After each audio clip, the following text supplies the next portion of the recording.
I always wanted to do a Northern Territorial posting. Don't resist. Keep your hands behind your back, okay? Get on your knees. You good, Seth? We're told that to come up here, you have to be a bit more of a stronger cadet. I'm gonna arrest you for being drunk in public, okay? Having a bad night. We all recognize the challenges up here. It's a very unique territory, very beautiful as well. There's nothing I'd rather be doing. If I could do this day in, day out, I'd do it every single day. I love it.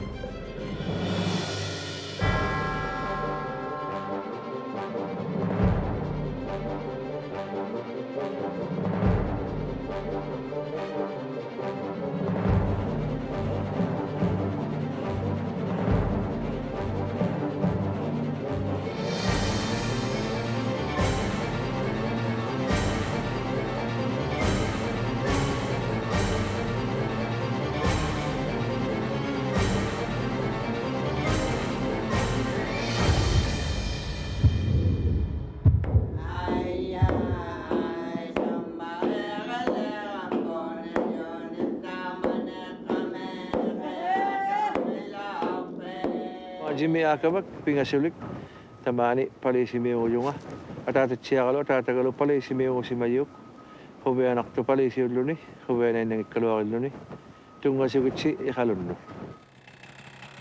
Born and raised in Nunavut territory, a northerner through and through, third-generation RCMP member, Jimmy was made to serve the North.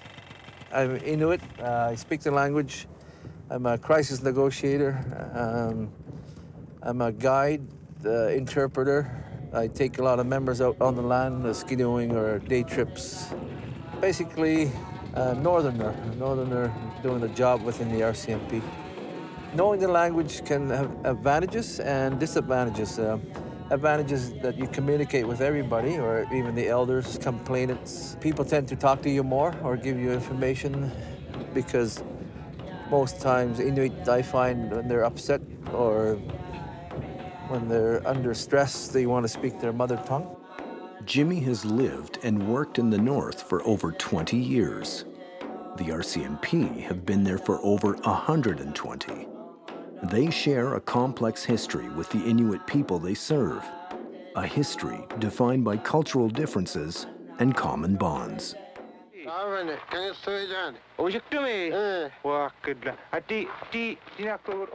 Palisimi, which is people working with the RCMP. That's an old traditional name from way back when Inuit family would look after RCMP members that came north and help feed them, clothe them, keep them from freezing, basically. One of the highest-ranking Inuit RCMP officers in Canada, Jimmy works in Nunavut's V Division, along with 138 RCMP members, serving the capital of Iqaluit and all of the isolated hamlets across the territory. 1.9 million square kilometers of barren, hostile tundra. The commanding officer in charge, Marty Cheliak. Northern policing is basically remote policing. It's certainly different from down south. We have communities that stretch from north of Quebec City to north of Edmonton, almost to the British Columbia border.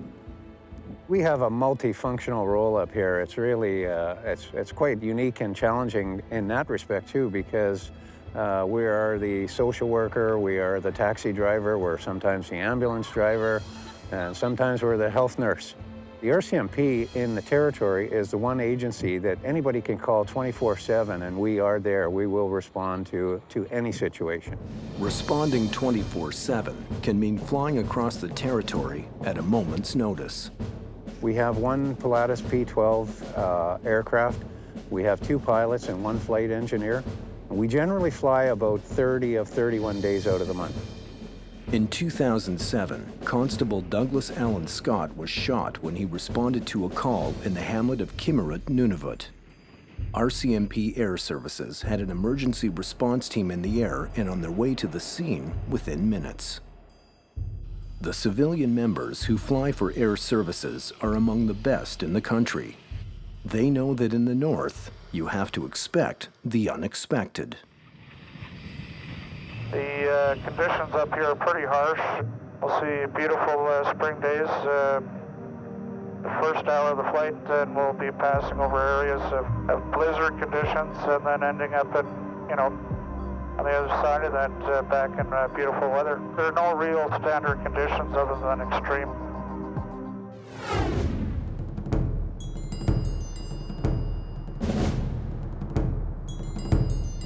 It's the extremes of Nunavut that make communication imperative to RCMP operations up north.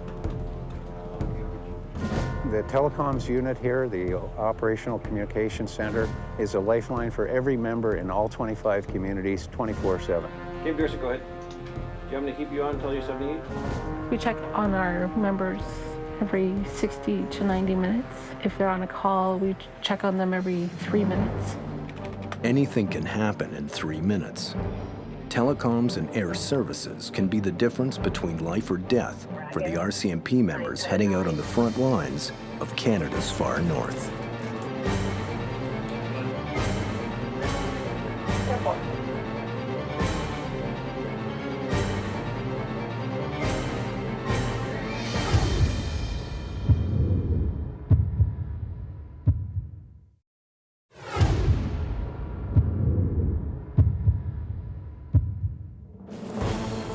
From the Baffin region to the Kitikmeot communities, the RCMP are Nunavut's first responders. Many have lived there for years, but most are junior members in their first posting with the force. The busy detachment in Iqaluit is an ideal training ground for these RCMP rookies. My first day here, we had over 15 arrests, just me and my partner, over 20 calls, dealing with different things, and that's all in a 10-hour shift. Like, we didn't get to sit down for probably 5 hours. We're on the road so much. Kip, what's he wanted for? 10-4. Constable Brent Morkey is in the field coaching program in Iqaluit. He's from Regina, Saskatchewan, and he's been in the RCMP for just under 6 months. Okay, come on. What did I say? Keep your hand behind your back. That's what I'm doing. Settle down. You can sing in Navi. You're dealing with stuff that you don't think you'd ever deal with. I think we're told that to come up here, you have to be a bit more of a stronger cadet, stronger person, because you are more alone. You have to be more independent. You don't always have that time for backup. Constable Tyler Smith from Cremona, Alberta, has served in the north for just over 2 years. I always wanted to do a northern posting, a territorial posting, and when it came up when I was in training that there was an opportunity to go up north, I was eager to take the opportunity on coming up here.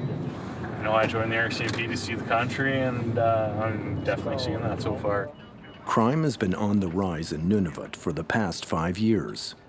2007 saw 10 murders, 40 suicides, and 19 armed standoffs in a population of just 30,000. I'd say up to 85 to 90% of the calls we get is alcohol related, How much have you had to drink tonight? or after the fact. We get investigations on assault or sexual assault, disputes, family disputes. It is busy. Did anybody hit you? No. We'll get somebody that can talk to you, okay? Okay. Not every call is about picking up the pieces. Ma'am, come to the front of the car. Some are about making sure things don't fall apart. Maybe letting someone sleep it off instead of going home where families can be impacted.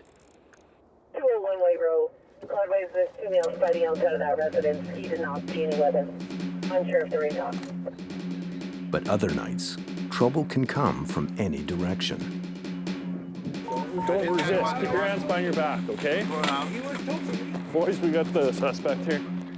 On this night, police surround a man suspected of assault as he tries to flee the scene. Get on your knees.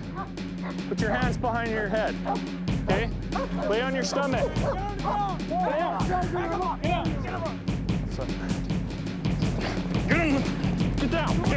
Hands behind your back.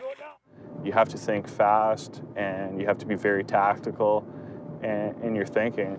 It just comes down to basically public safety, and there has to be people that are willing to do things and put themselves in harm's way to basically protect society. Okay, I'm arresting you for break and enter and assault, okay? You have the right to retain and instruct counsel in private without delay. There's a 24-hour legal aid number available. The lawyer can explain the legal aid plan to you. Do you understand? When extreme danger erupts in the north, an elite group of tactical officers known as the Emergency Response Team is called into action. All right. Situation is at 10 o'clock this morning. There was an incident in Apex, in Iqaluit. Individual known to police has shot his common law, and he was in possession of a .308 rifle. Certainly the north is challenging as we're working. The cold is always a factor here when we're dealing with calls out on the land. We learn how to adapt to that, how our equipment's going to respond, and ways to work around the cold.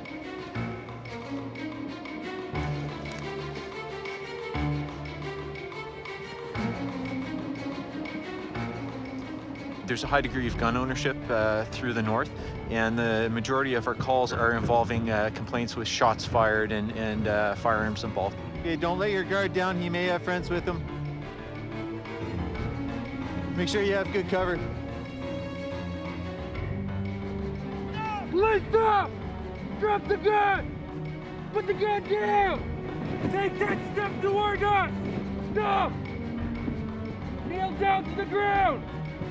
Get down on your belly!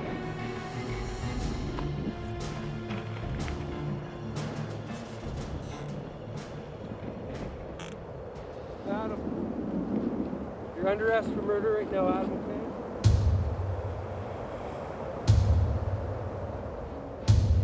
Tactical specialists, rookie patrolmen, specialized support units, all RCMP members on the front lines in Iqaluit, all dealing with the same challenges police in southern cities face, with an added icy layer.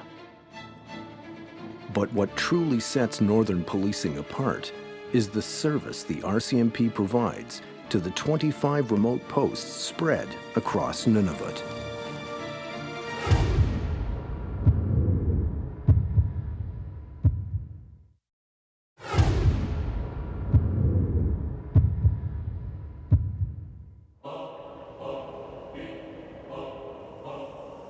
We have 25 communities in the north, all isolated, all fly-in posts.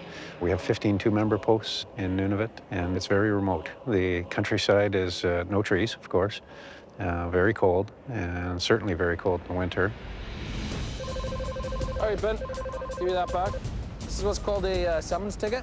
After 6 months in Iqaluit, Constable Brent Morkey was posted to the small remote community of Baker Lake. Population 1,800. I remember getting off the plane, it was cold.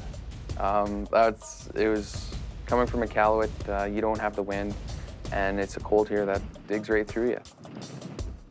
Brent's new partner is Constable Michael Simpson, a 10-year veteran of the North. First time meeting Mike was interesting right away. It was just welcome, come on over, have supper, you know, meet the family. This is our family, welcome to it, you're now part of it. It's interesting. You're much more visible, I found. You're like a fish in a very little bowl, and everyone knows who you are.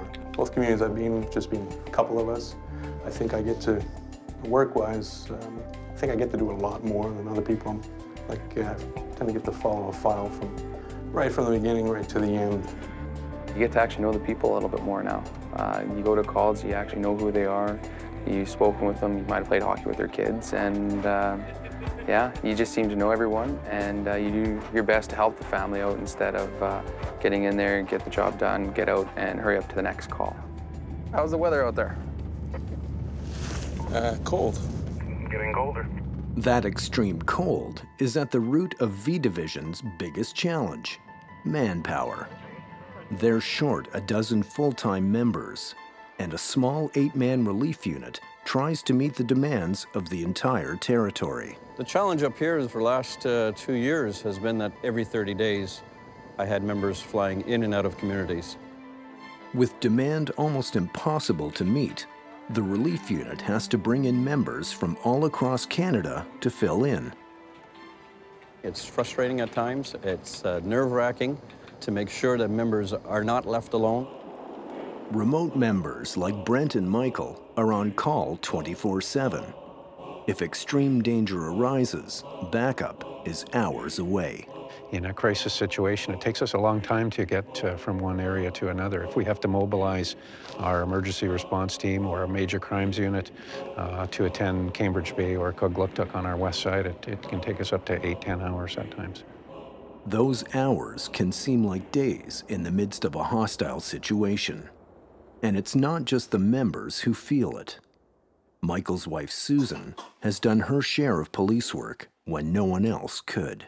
I always say that I should get paid overtime because I'm up at night as well. And it does happen that I know what's going on sometimes, which I would prefer not to, and I do worry. One night, a man armed with a gun threatened Michael and his partner. A standoff ensued at the man's home.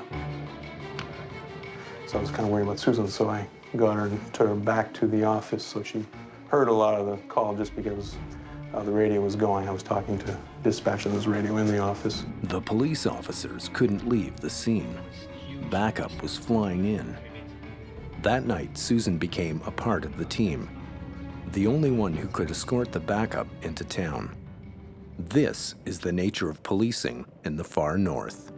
When we arrived to Iqaluit in 1999, we were into an adventure. I had lived outside of Toronto my whole life, and we were just very excited to try something different, and we definitely got a different experience. I think the uniqueness is everybody knows who you are, and you know who everybody else is. And you all have to live with each other, and you see everybody wherever you go, whether it's to the northern store, gas station, or to the school. You want to get to know these people because it's such a community, you want to be part of it. The people have been wonderful. I've had great experiences with people here. Very gracious, welcoming people interested in telling us about their life. You know, the Inuit have a very distinct culture up here, and they're very traditional and spiritual and culturally attuned. We have a good relationship that's built on a tradition that was really established through the special constables as interpreters, as guides, as looking out for the RCMP. We would have never survived up here without the Inuit. The unique relationship between RCMP and Inuit has led to new ways of policing evolving in the north. That's the red one. What's the other color? A community-based approach is just the beginning. We almost demanded of our employees that we want them to be culturally compatible with the communities that they serve in. We want them to get out and explore and to really treat this as an adventure, you know, to live in the culture, to understand and to get involved in the community. Every day you learn something new, especially with the job we have. You learn different ways of talking to people, and you get to experience different things. Snow machining, going to find someone, search and rescue. There's all sorts of different things you can learn. Hunting, fishing, speaking with the elders, speaking with the kids. Just everything is just an amazing experience. Nunavut stands apart. A unique and vibrant place to live. A challenging and demanding place to work. And for the RCMP members who choose it as their home, Nunavut is their reward.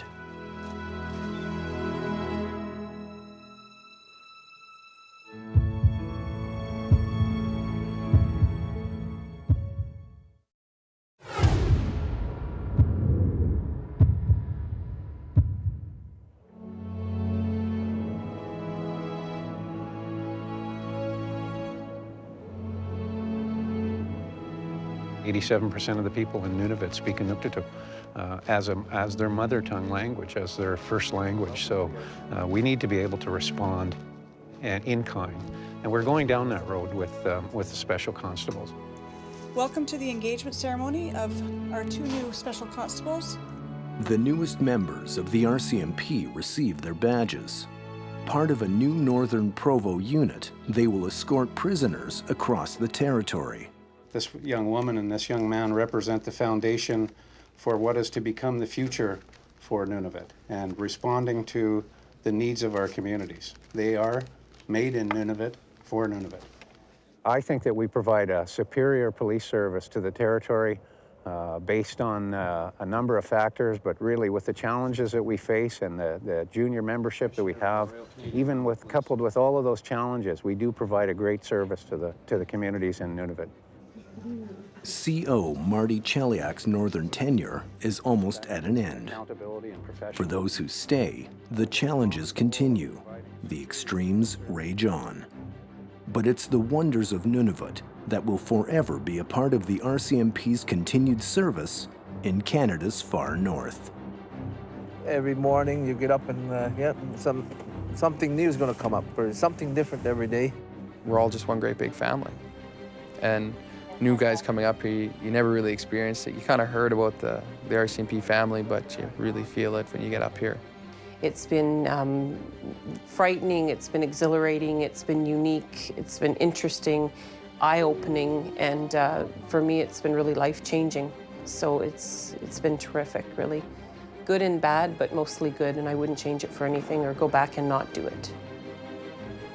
How many people can say they've been up in the northern Arctic? How many people can say they've been up in the Arctic Ocean, gone exploring all the way up in the tundra?